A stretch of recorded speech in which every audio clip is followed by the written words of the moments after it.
which means that in almost all of our courses, we will be assigned at the end that large paper. Now, sometimes it's called a research paper, sometimes it's called something else, but almost always it's some form of a literature review, right? It is, in a sense, going into the sources and trying to bring those sources together. So, how is this going to work? I'm going to break this up into 3 stages. First, we're going to try and define literature review. Okay, Socrates said before you talk about anything, we've got to figure out our terms. So what do I mean? What do you mean by literature review? Second, we're going to talk about the research process. I'm going to give you a live demo. So I'm going to present a method or a series of methods that I would encourage you to use regardless of your discipline. And we're going to go through and try and kind of do our own mini research project in this workshop, provided that the wireless stays. So it's been iffy all day today, so we'll see. Otherwise, we'll just improvise.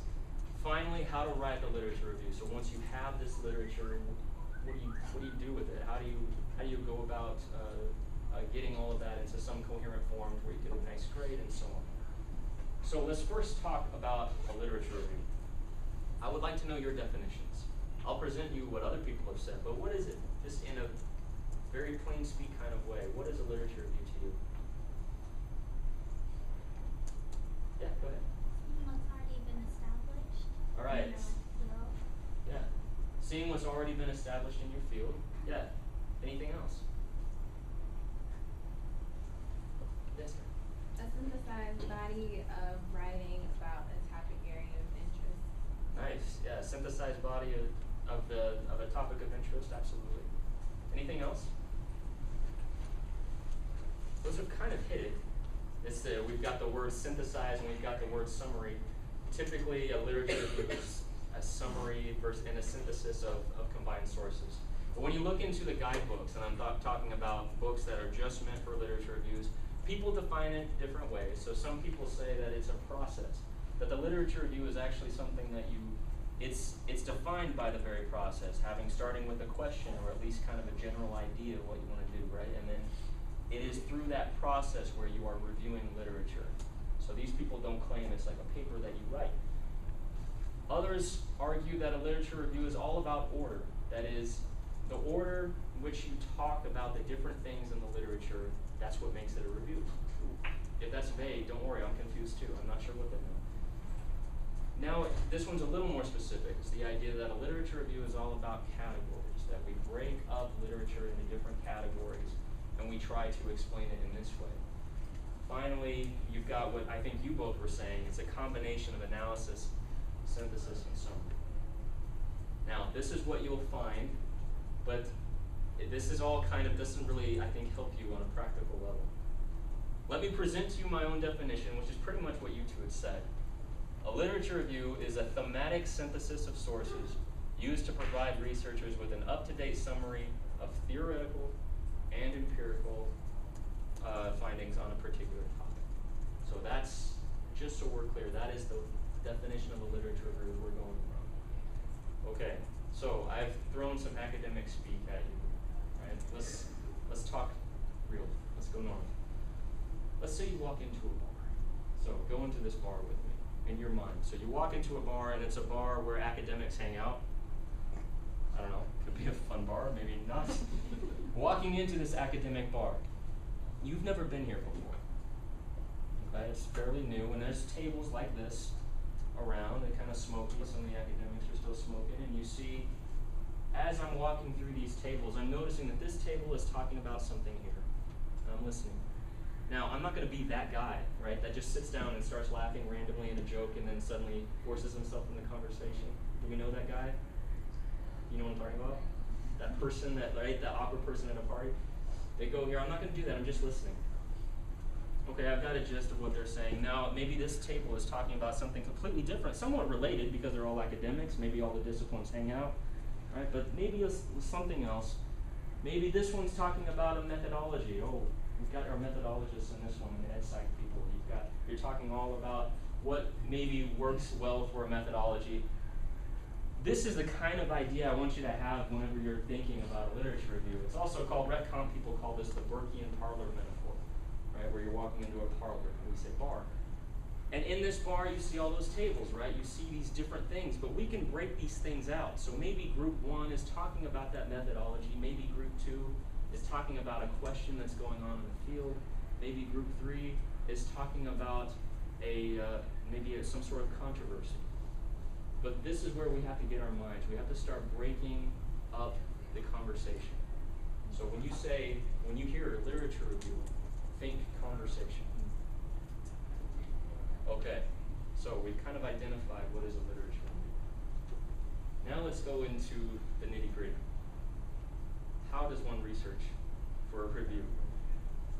I'm going to go through a few things, some of which you may very much understand completely, and I'm hoping that even if you're in that category, I can present to you some tricks that'll be pretty cool to make your work really efficient. We're going to talk about databases. We're going to talk about citation managers. If you don't know what that is, I hope after this you will. We're going to talk about the importance of keywords and search terms. So this is when we're going to get into the live demo. And then we're going to talk about how to keep up to date. So, our databases. If I'm your professor and I tell you to go do a review, what are the databases that you go to? Just shout them out. What's that? Cyclid. Jstor. Jstor. Go on. Huh? Eric? Yeah, Eric databases. Anything else? EBSCOhost. Okay, so there are a bunch of them. If you've gone to the MIzzou library website and you see the number of things, these are the ones that you find typically in education. Now, I'm not sure about EdPsych, so am I missing a database here that you use all the time? PsycInfo. All right. So we've got Jstor. Jstor is kind of the go-to, at least for most College of Ed people, it seems to me. This is the one where it's simply a database. There's nothing real special about it, and they're changing their search functions a little bit. Scopus is the one I recommend, regardless, because it's multidisciplinary, it's huge, and as I'll show you, it's got some nice search functions that are going to help you write your reviews. I didn't hear Google Scholar. Any Google Scholar people in here? Okay. It's usually a starting point. Okay, why is Google Scholar a starting point? It's more user-friendly than some of the others. Yeah, it's like I like it because it's almost treated like Wikipedia. You can get a whole lot of information very, very quickly.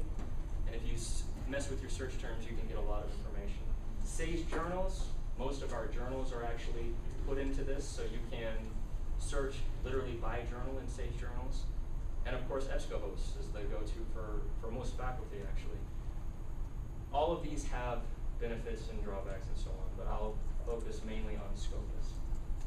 What about citation managers? Huh? EndNote? Mendeley? Zotero? Look how good you guys are. Yes.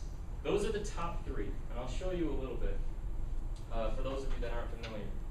So citation managers, if you're not using them, citation managers allow you to obviously manage your citations. If you're doing it by hand, I'm working with 2 screens here. If you're doing it by hand, it becomes rather awful, right? With Zotero, Mendeley, EndNote, they're all pretty much the same, I think. It allows you for those of you not familiar, it allows you to identify and categorize your citations. So what I'm showing you is Zotero. Mendeley is very similar. Mendeley also syncs across platforms. Zotero does as well. EndNote, we're not there yet. But you can see that if I was doing a humanities study in this fall, so you can see that all of my sources are listed here. Quite simple. This becomes great for those of you that don't know when you're making that dreaded reference page in APA format or whatever. If you're doing it by hand, please stop. Save your headache, okay, for something else. Get a citation manager to let this happen for you. Apparently I have a College of Education talk right now. All right.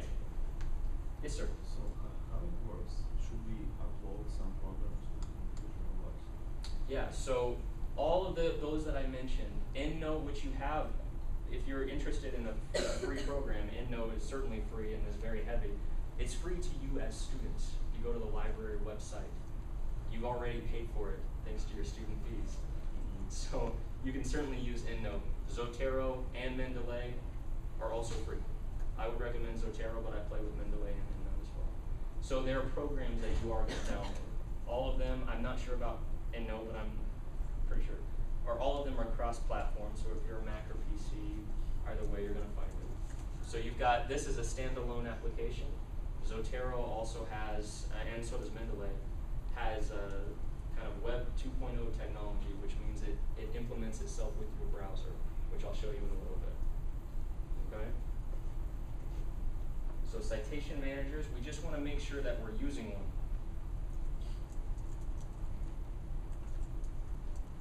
Okay. Now let's talk about keeping up to date. How do you keep up to date with your journals?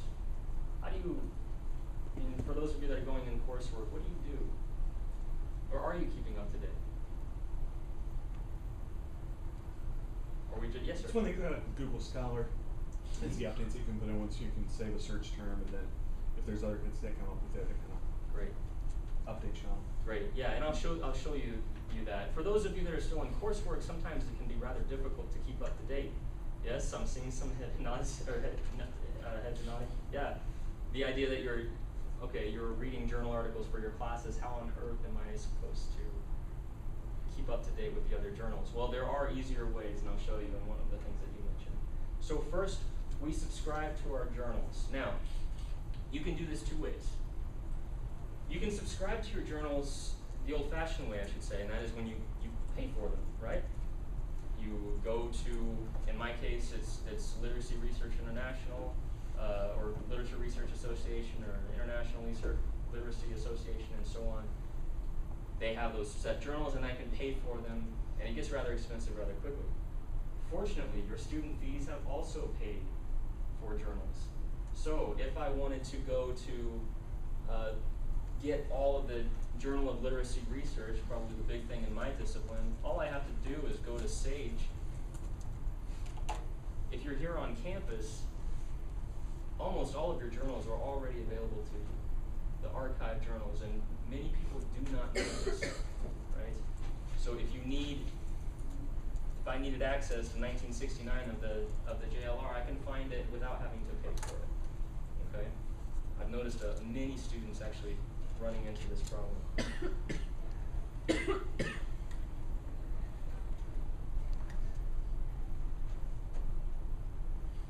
Okay.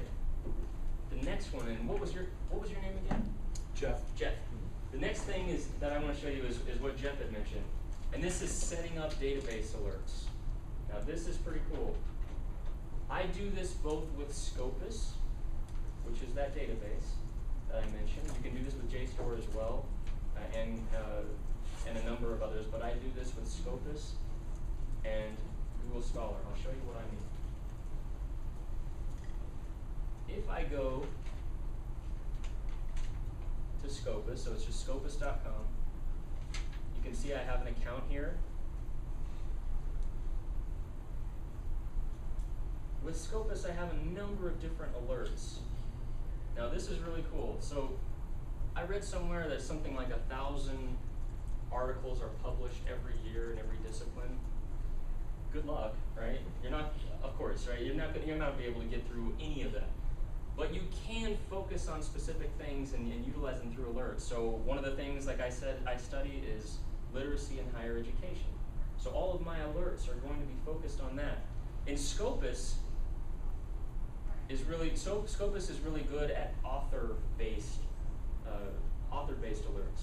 So whenever Richard Meyer or Fang or Patricia Alexander, whenever they publish anything, I know, usually before it's published. Now this is pretty cool. So if you have, I imagine at this point, if you're not there, you will get there. If you have that handful of scholars that you know, you gotta go to those people anytime they publish anything. This is the way to do it, right?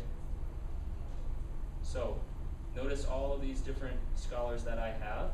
Every week Scopus runs a search function, and if one of these names pops up, it immediately emails me the citation with a link, typically directly to the PDF document. Not bad. Right? Yes, sir. Can we upload the articles or journals or books to USB or something? You like download them to a Yeah. USB? Absolutely, yeah. Yeah, so what happens, for example, just recently, Richard Meyer published a really cool article on, it was technology and literacy. I had no idea, because I don't follow this journal. It was one of the lower level journals, and I guess Richard wanted to get something published right now, and so he submitted it to that. I get an email, I had the link, sent me to the PDF, and I downloaded it to my computer. You can do it with flash drive. Yeah. So the point here is efficiency, right? So that you're up to date constantly with people. Now you can do the same thing, and I have, with Google Scholar. Let's go over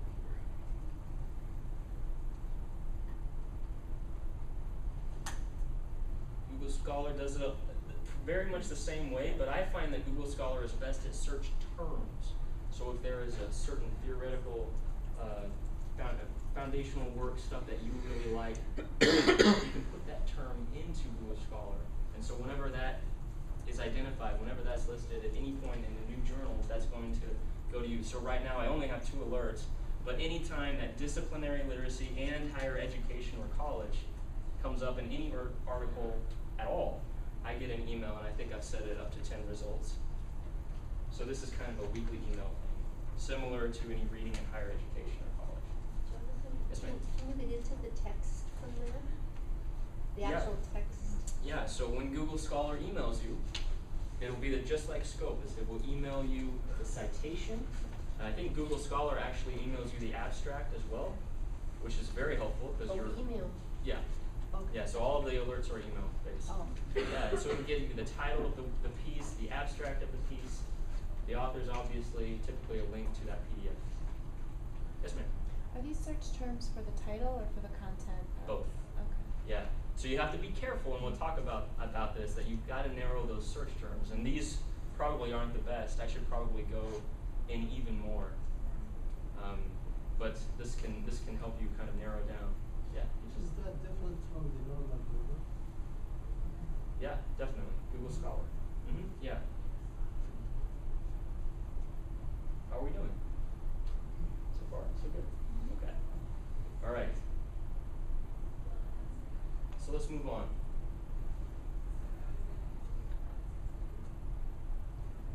So we've talked about subscribing, we've talked about setting up database alerts, then obviously you need to read, yes? So I'm not going to go through this, but this is an important piece. Now I will mention this. How long does it take you to read a journal article? Just let's say your average journal article. Just shout it out. We're all friends. Couple hours. Couple of hours. Too long sometime? 2 hours? So let me tell you a fun story. I had a meeting a couple of years ago with a tremendous scholar. He was a full professor. I won't tell you what discipline. It wasn't an ed, but it was, and I've confirmed this with other College of Ed faculty, but I was feeling, it was my first year of my master's program, and I was feeling overwhelmed. I was having what I call the grad school freak out. We all know what I'm talking about? Yes? Okay. Grad school freak out, ridiculous amount of articles every single week. I finally humbled myself and went into his office and I said, I have no idea how you do this. And he said, well, Jonathan, how long are you spending on these articles? I said, 2 hours. And he said, you know how long I take to read the average article? 15 minutes. Oh, really? 15 minutes. Now, just not to fall too much into the reading thing, but how do you think he could have done that? Okay, we've got the straights to the results strategy. What else? Introduction summary. What else? Methodology. Yeah.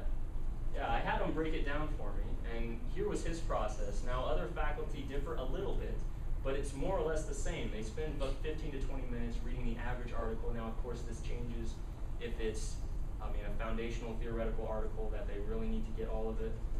But that's the reason we have abstracts, right? So he would read the abstract first, then he would go directly to the citation page.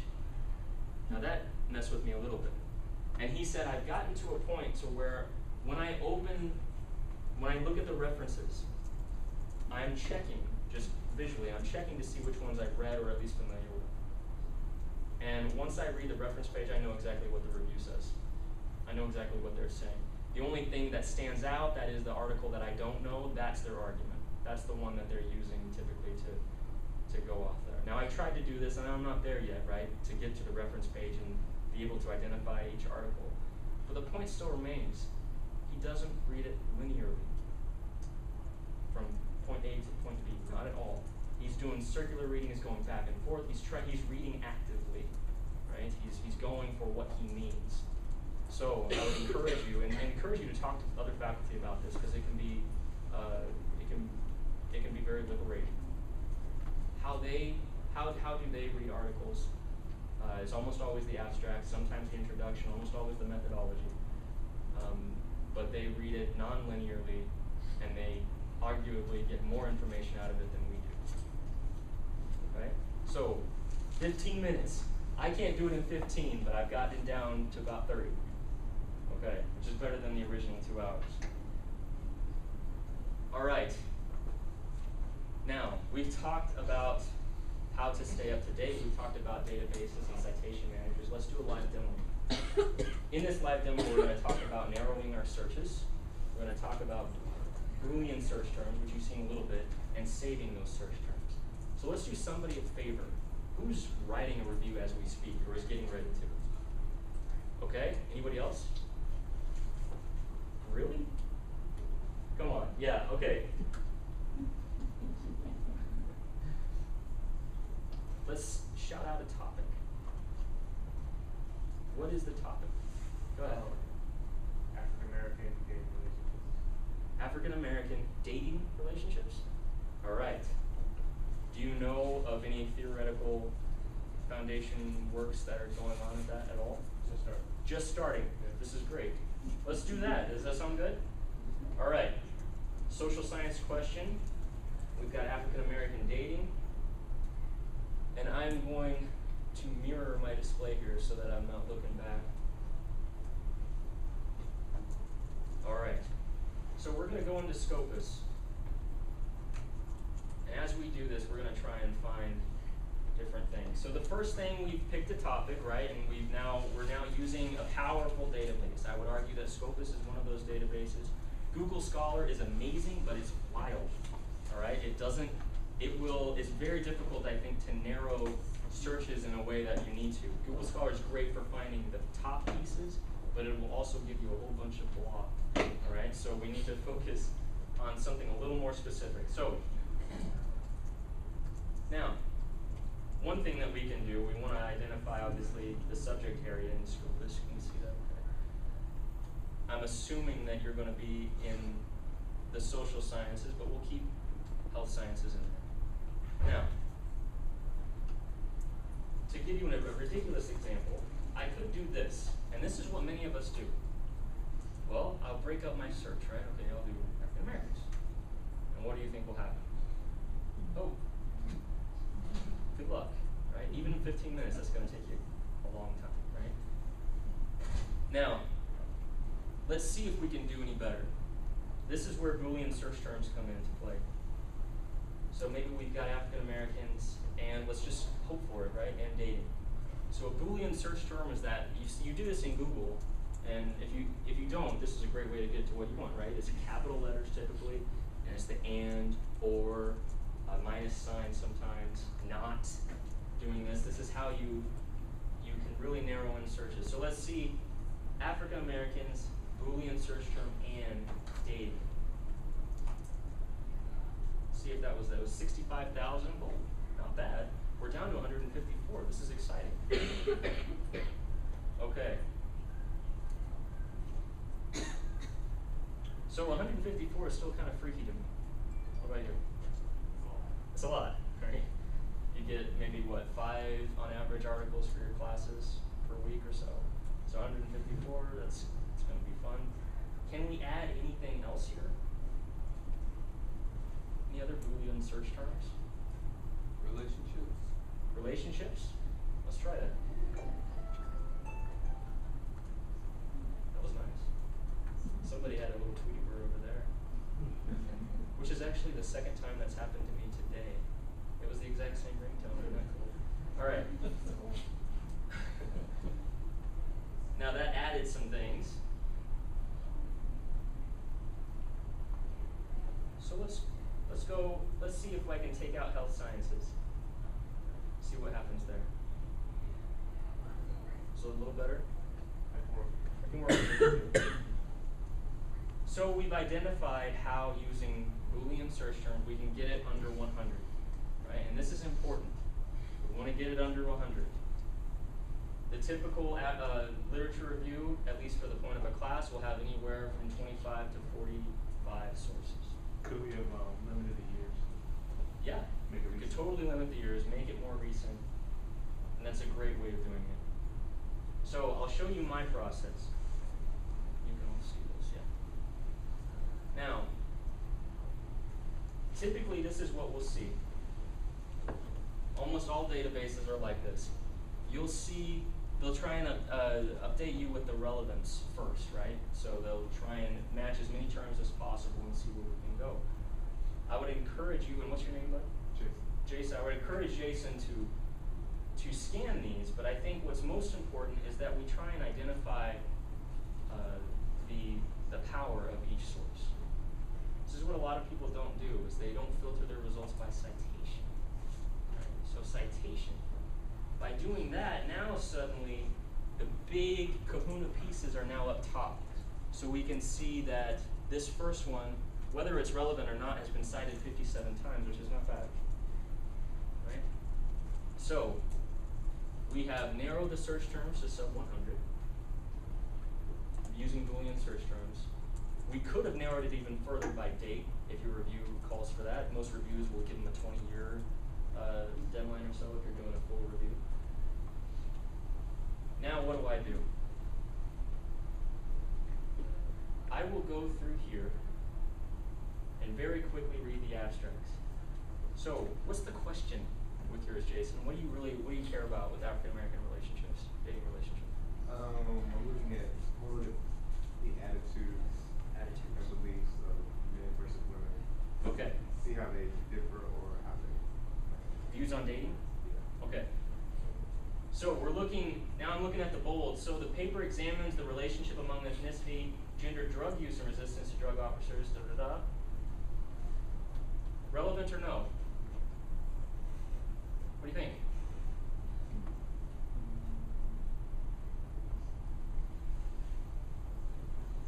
What about Jason? What do you think? Not relevant, moving on.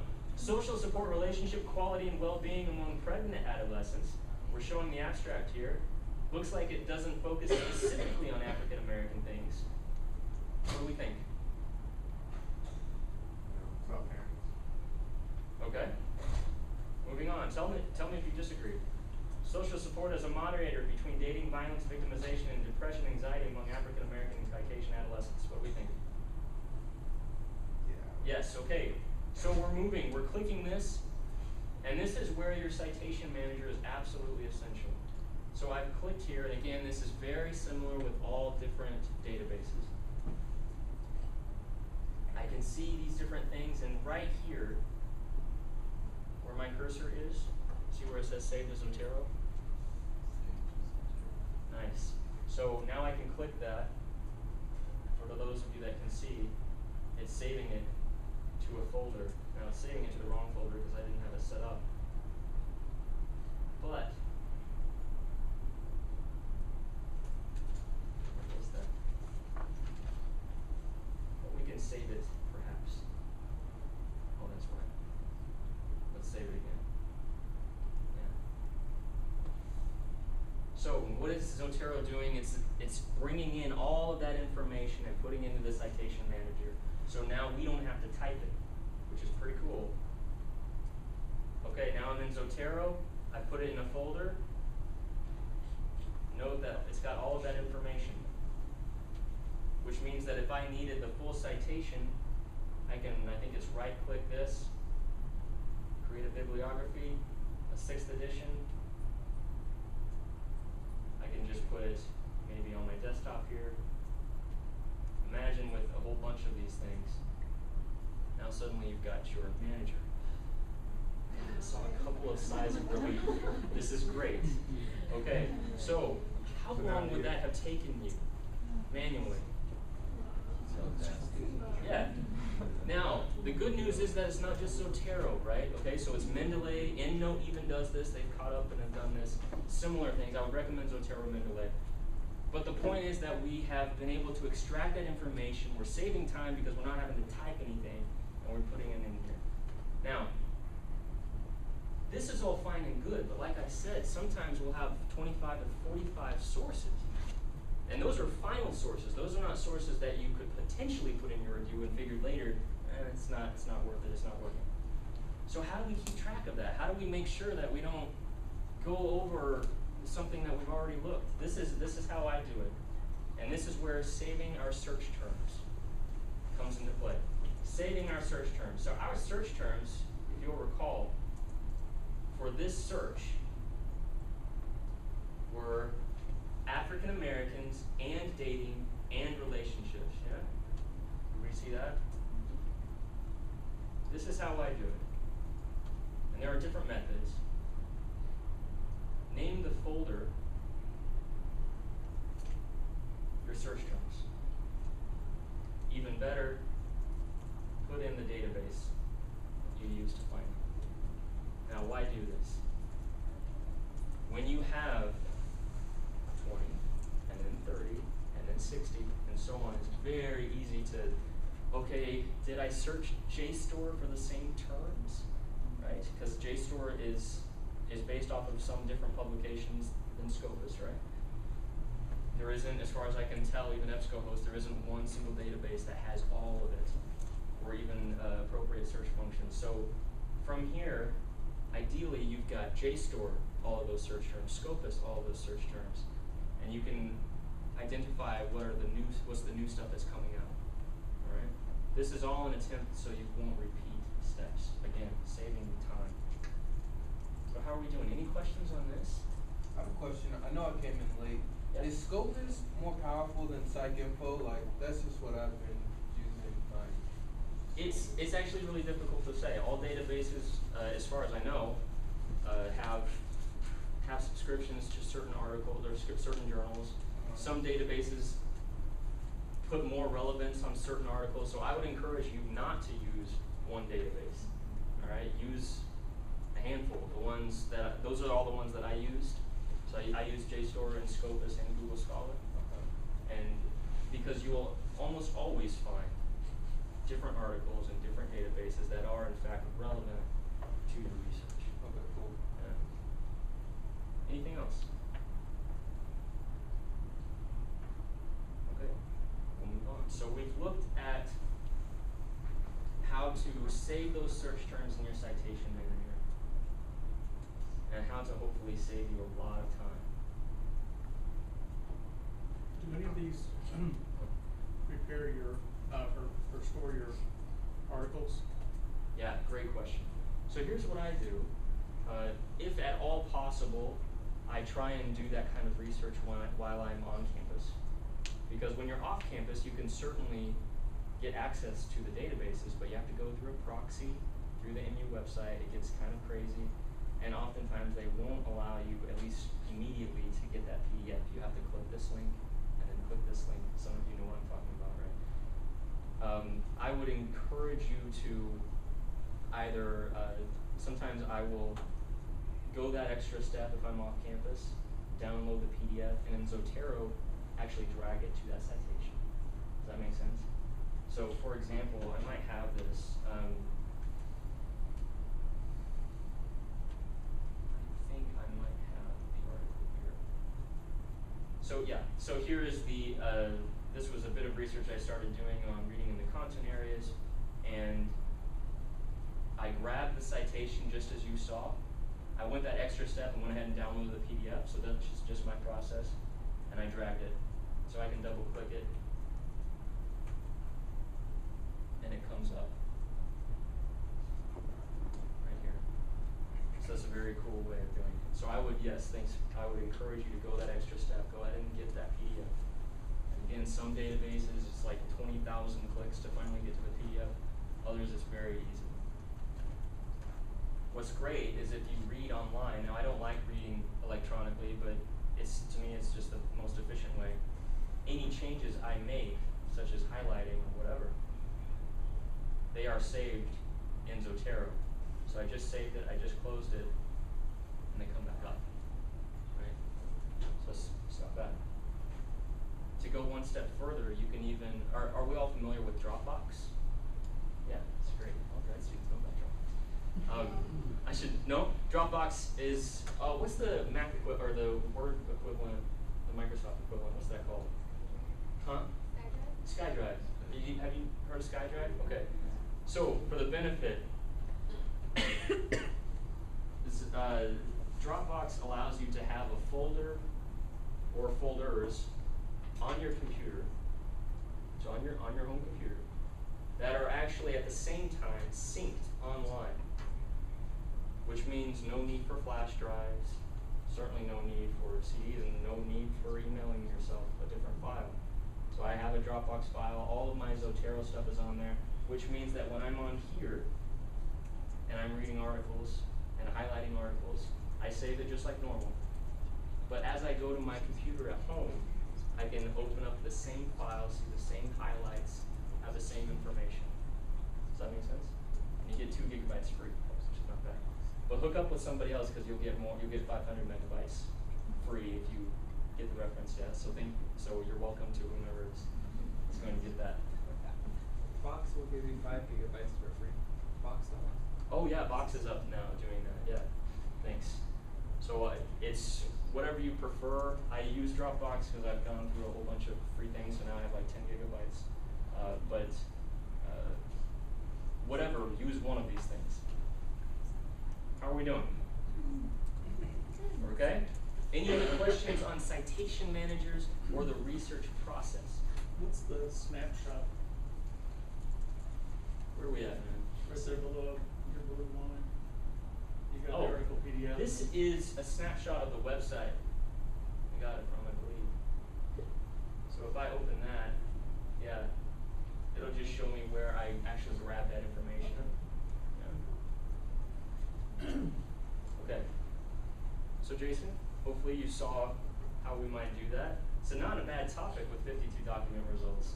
So we would repeat the process if we had more time, right? We would keep going through this and identifying what's relevant. I would encourage you to cast that net a little wide, at least at this point.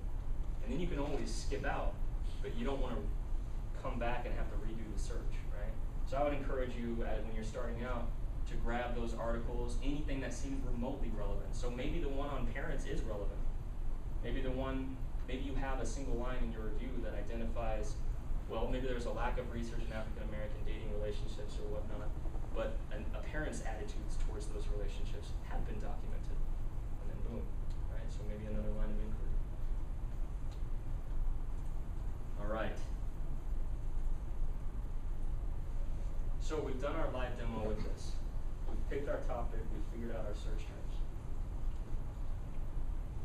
Now, I'm so proud of this. Did anybody get that reference? Thank you. I thought, wow, how's this gonna work? So you've got all this research.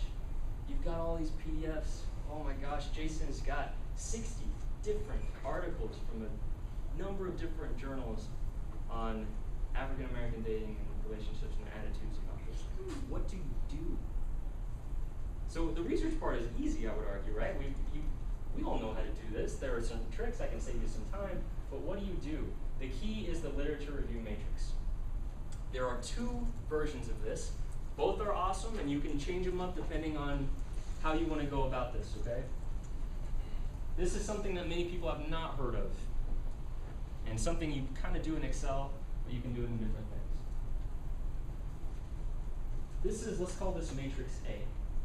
Imagine an Excel spreadsheet where suddenly you've got the authors on this y-axis here, and you've got the different information of those authors on the x-axis. Okay, so each one of these is a different cell, right? So author 1, maybe 2012, and you identify these very minute, seemingly minute points of the paper. This is not unrelated to reading non-linearly, right? Reading the article for a specific purpose. So what is the purpose of this article? Who cares? So when you get through all of this stuff, what is the main point? I would encourage you to keep these as brief as possible. So you can see that the author of this one, of this literature review matrix, maybe this is geared more for a quantitative paper, right? So they're identifying the different variables used and maybe some sort of regression analysis and so on. This x-axis would continue into results, conclusions, maybe connections to other work, and et cetera. So what does this do?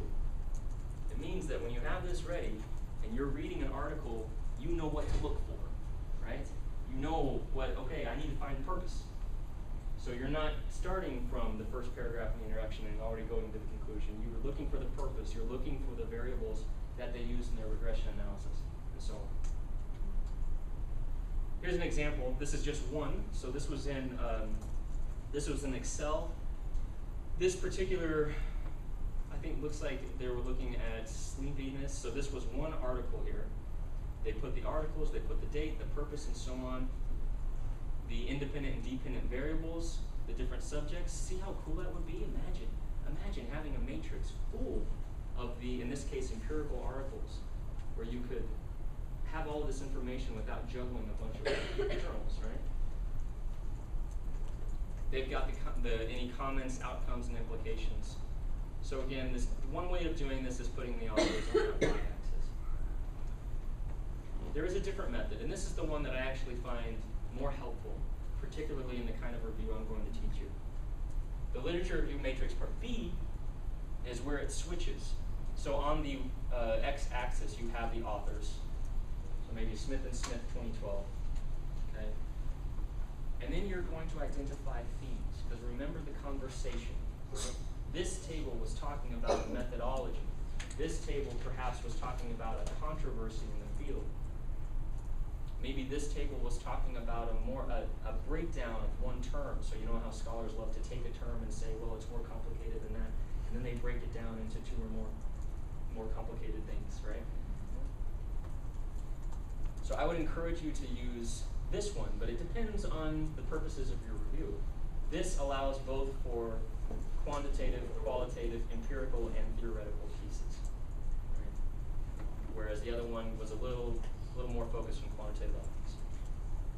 Can't see this too well. I'll try and zoom in. This particular author was looking at personal learning environments. Is that working? Yeah. So one of the themes, we can't talk about personal learning environments without figuring out what we mean, right? And all scholars, just like I presented a different, 5 different definitions of a literature review, scholars always debate about definitions. So one of the themes, one of the points that you're probably going to make is definition, right? So this is just an excerpt, but you can see that Atwell 2007 had one definition, whereas McLaughlin and Lee had another, and so on. Again, focused reading, right? They know, this girl knows what to look for when she's going through these papers. How does this work? Well, you can start to identify themes right away. So if we take Jason's thing, you've got African-American dating relationships and their attitudes about each other, like male, female, right? What are some possible things that will come up? What do you think? Commitment. Commitment. Long-term, short-term. Long-term versus short-term commitment. This could potentially be a theme. Maybe male attitudes toward dating. That's another theme. Female attitudes. Maybe their parents' attitudes, if you want to use that article, right? Bunches of things. So you don't need to know the literature. We've already come up with 4 there. We don't need to know the literature to come up with at least temporary themes for which to focus our search.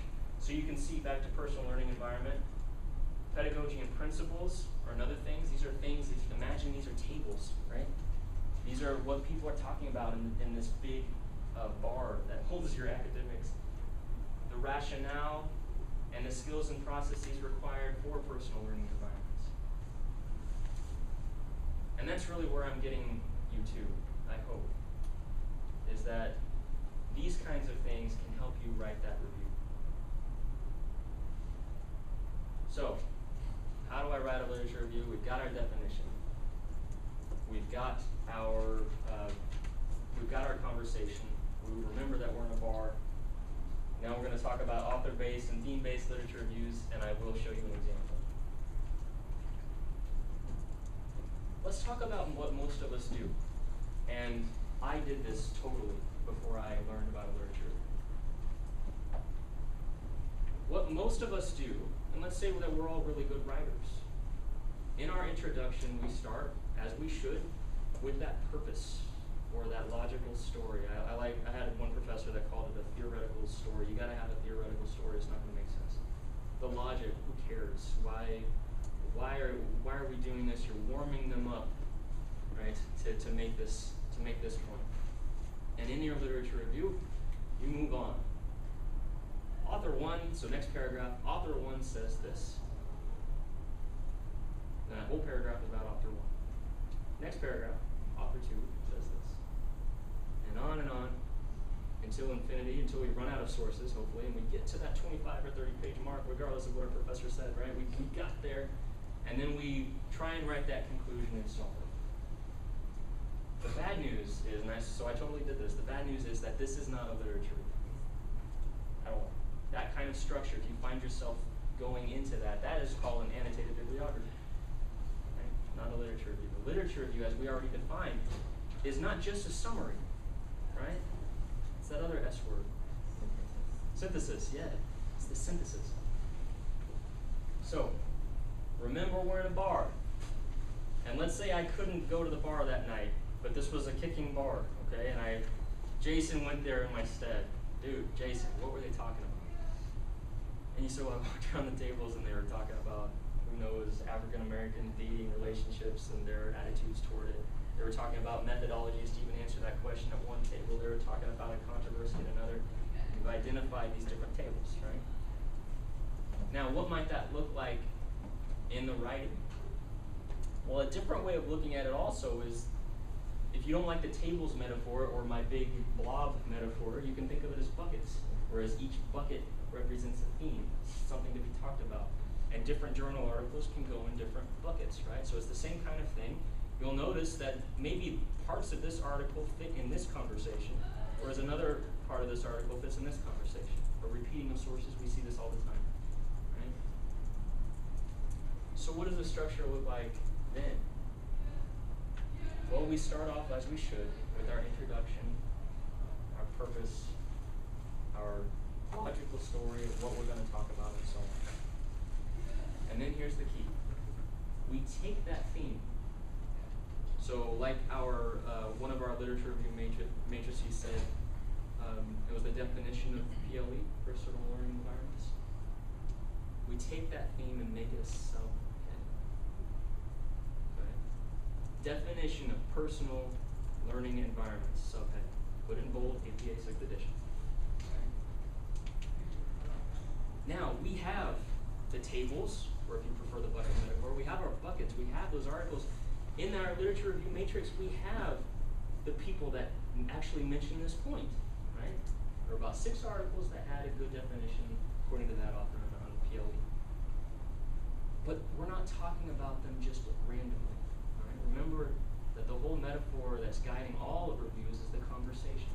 So we're not talking about author 1, author 2, author 3 separately. We're talking about them as a conversation. There's no magic number, so I just use author 1, author 2, author 3 just as a guide, but maybe you'll have 12, let's hope not, but 12 different definitions of PLE. And here's the beautiful part, it just keeps going. What's your next theme? Theme 2, theme 3. Each time making that theme a subheading, little signposts for your reader. You'll never see a journal article, as far as I know, in the social sciences or whatnot that don't have subheadings. But it is surprising how few of us actually use them. Use those subheadings. It helps. Your professor will love you. Never a bad thing. And so we keep going. So all of these authors are talking talking with each other until we conclude. So what does this look like? This is an old review that I actually wrote in political science. This is when I was developing this method. So this is just an excerpt. But this review was entitled, "A Stereotyped Literature, the Conflicting Research Regarding the Compatibility of Islam and Democracy." There was in some circles, there was a religious element in that a religion dictated the type of government, quite simply. So we're looking at not the content, but we're looking at the subheadings and the authors. So we see that I have identified in this excerpt there were two themes. What is democracy? So again, that definition, you're always going to come across this. You have to define the terms, right? Just like we define our terms of literature review, you're always going to have to do this. That's almost always a theme. What is democracy? Another theme I noticed was the economic determinants of democracy. That religion didn't come into play all the time, that it was mainly economics. And then remember how the authors are having conversations with each other. Notice how these paragraphs are not author-based. These paragraphs are theme-based, right? And the authors are having a conversation within them. Now, if you look at a journal article, you'll notice that this is exactly what they do. Every once in a while, you'll see an author-based paragraph, but almost always you'll see 4 or 5, 6, 10 citations in a single paragraph. So let's look at the topic sentence. So for example, the study of democracy and democratization has dominated the field of comparative politics. I didn't say, Dahl said this, right? I present two different definitions of democracy here. And then look at this topic sentence, next paragraph. Various measures of democracy have been posited by scholars. So various measures. Here's one measure, here's another measure, here's another measure, and so on. So we see what I mean? All right, that's how you make that theme-based literature. Now to finish though, we will finish early. I say all this, but my biggest worry here is that it's actually too clean. Right? I'm showing you, oh, look what I'm doing. I've got Zotero, and I'm going into the databases, and I'm bringing this up, and so on, and then I write a literature review. No, writing is not like taking a photograph, right? You don't just put the film in and then click, right? Writing is a revision. It's very much like sculpting. So, imagine this, yet another metaphor. This is my last one, I promise. Okay? Imagine sculpting a face. Imagine sculpting your partner's face. Pretty hard, right? What would you do? You would eventually just get a little bit of clay, right? And then you would, okay, Yusuf, I'm going to sculpt you. So, okay, I know Yusuf, so I can do this. Otherwise, this would be very awkward. All right, so I'm sculpting your face, and I've got maybe just a little bit of an outline. All right, I don't have the different features, but I've got something. It looks like a head. All right, so now I'm looking back, and then I come back and I revise a little bit more. Maybe I'm focusing on the eyes. Maybe I got to figure out the ears. Now I'm looking back, and I keep coming back and forth. The clay is going everywhere, right? I'm putting on clay. Mostly, I'm stripping it away, right? So Bruce Lee actually had a great quote on. It wasn't talking about writing, but it was actually really good. It's like a sculptor who doesn't keep adding clay to a statue, but strip away the inessentials until the truth is revealed. That kind of thing can focus on writing, or can attribute writing a great deal. So, how about another demo? My goal here is to show you one way of doing it. This feels weird to do. It's almost like exposure. So I'm showing you some papers in progress here. Papers that I just finished. What I'm showing you, and I'll give you the link to this. This is an application that I recommend all of you get. If not this, something similar. This is Scrivener. They just came out with a PC version. It used to be Mac only. Now it's PC. What is Scrivener? Now, who uses Microsoft Word? Okay. You're gonna love me. You're gonna love me. Stop. Because Microsoft Word isn't meant for the long papers. If anybody had the lag as they're starting to scroll down, anybody working on their dissertation with the yeah, it's not meant for this. Scrivener is. Now, what does Scrivener allow you to do?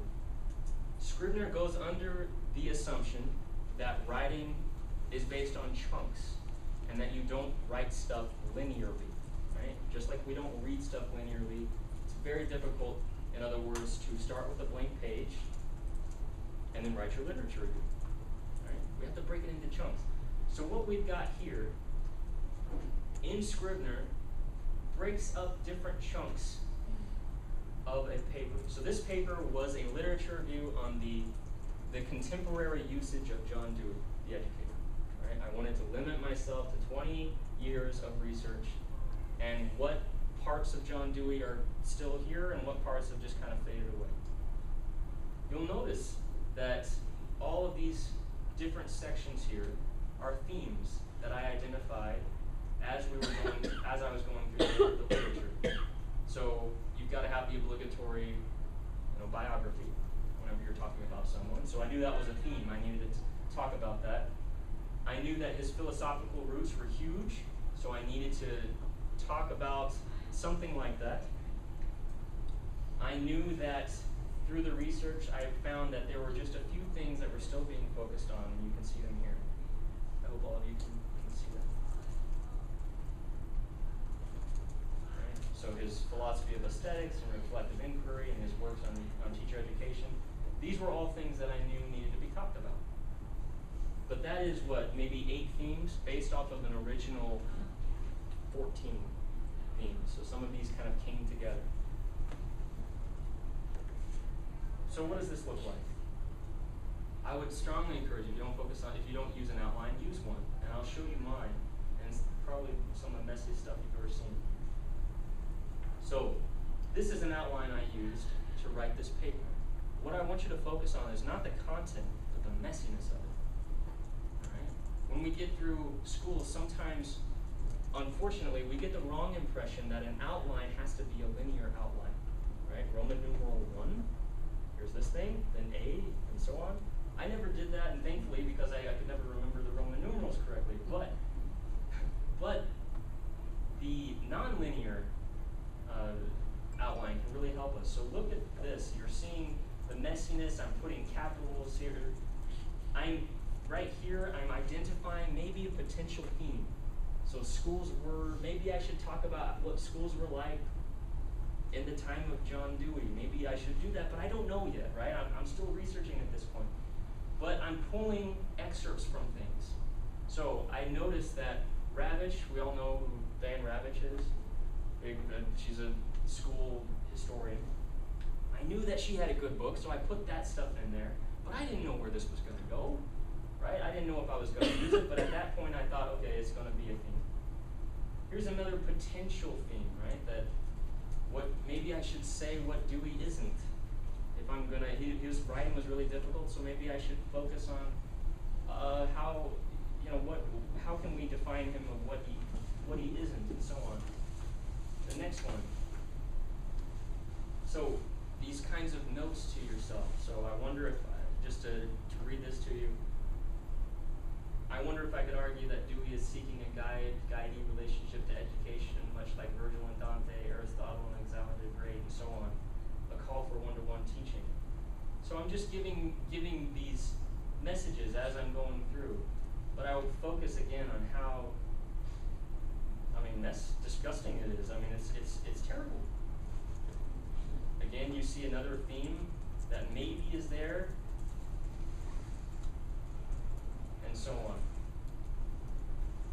Different notes to myself. Stuff below is getting out of hand. Apparently I thought that this was not a good idea. I wasn't finding the research that Jason wanted, and so on. Now, so I call it kind of a secondary outline and then a main outline, or a working outline. So that secondary outline is your playground. So as I'm finding sources, as you find sources for your stuff, start putting them in there from your literature review matrix. Start putting them in random spots. Maybe I'm starting to see that theme here develop, and so on.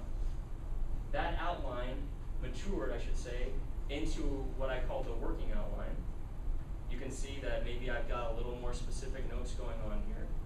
I've got a more specific theme for that what is schooling, and so on. Now, here's the trick. Notice that this, let's pick a theme here. It's all about experience. That was a theme that I thought from my literature review matrix was a good one. You can see that I pulled something from Ayers and Schubert. I pulled something from Dewey himself. I pulled something from G. Wells and Vygotskian perspectives and so on. I think that this is something I can play with. So this is what I do. And you can do this with Word too, but Scrivener makes it easy. I copy that theme. So I've copied it, and I'm going to make it into something a little more easily to work with. So right here, maybe I'm making this. Here's theme 1.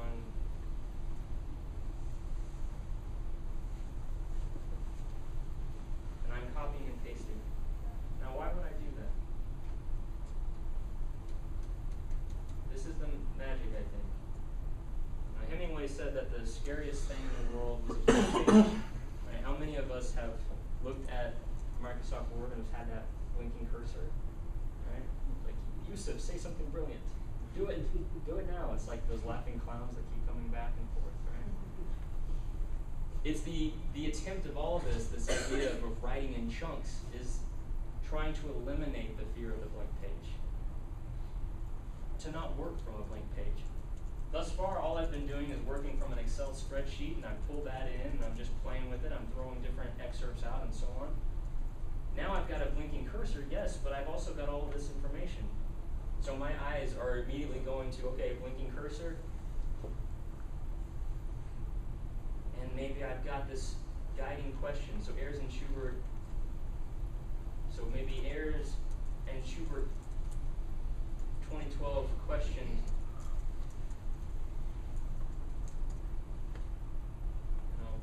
How does one make sense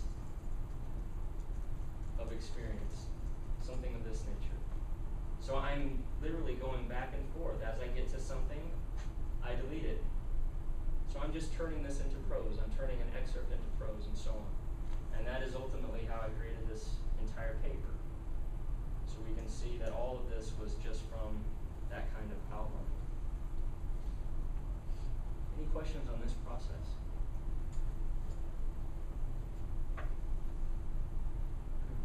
Are we all good? Okay. So I'll leave you with this, I suppose, that when you were writing that review, first of all, we don't want to be intimidated. Okay? A review is something that anybody can do. It's not that hard, it's just new. So we want to start with getting in that conversation. You can't say anything. You don't want to be that guy that sits down at the table and starts talking about stuff that they don't know what to talk about, right? You want to try and first find that conversation. How do you do that? You go into the literature. You go typically sorting by cited by so that you can see who are the big voices, if you will, at that table. From there, you start to identify relevant pieces. All the while, you are putting them in your citation manager and hopefully putting them into a literature review matrix. And you keep doing this, and you'll notice that a couple of things happen. One, your review matrix is getting rather large, which is a great thing. Two, you are becoming more familiar with the conversation. So now at this point, maybe you do have a few things to say. From there, I'm starting to throw them in different sections. Remember, we've identified preliminary themes in our matrix. Those can change, but we've identified some of those and we're throwing them in there. And then finally, we start making more, we're sculpting, we're starting to make more and more sense of what these things are. And I copy and paste that outline, put my cursor above, and go. It's the least painful process of writing that I've ever done. Okay. How are we doing, and are there any questions about anything that I've said? We're all ready for our reviews? Okay. I don't think I had finished with this slide. Things that I would recommend. There are two applications I would recommend using. Scrivener, with your education discount, you can get it for anywhere from $35 to $38. Okay. I would encourage you to go for that. Certain websites. There's a friend of mine in the UK that has started the literature review HQ.com. This is a great website, a lot of free resources, and he also has a YouTube channel where he'll focus on a lot of things. He differs somewhat from what I had said. In certain areas, he's in the hard sciences, but it'd be great. ThesisWhisperer.com, absolutely chock full of amazing resources. Amazing articles from grad students like us and how they get through it. MyStudiousLife.wordpress.com, that second literature review matrix was from one of her blog posts, and she can help you out tremendously. She has a very honest voice toward the world of graduate school. There are a bunch of books for literature reviews. There are a bunch of them, and I would encourage you not to read them all. There are two, however, that stand out, and that's Hart, 1998, doing a literature review in the social sciences. And then the Maki and McAvoy literature review is 6 Steps to Success. All sources definitely worthy. They're all available at Ellis, or at least Mobius.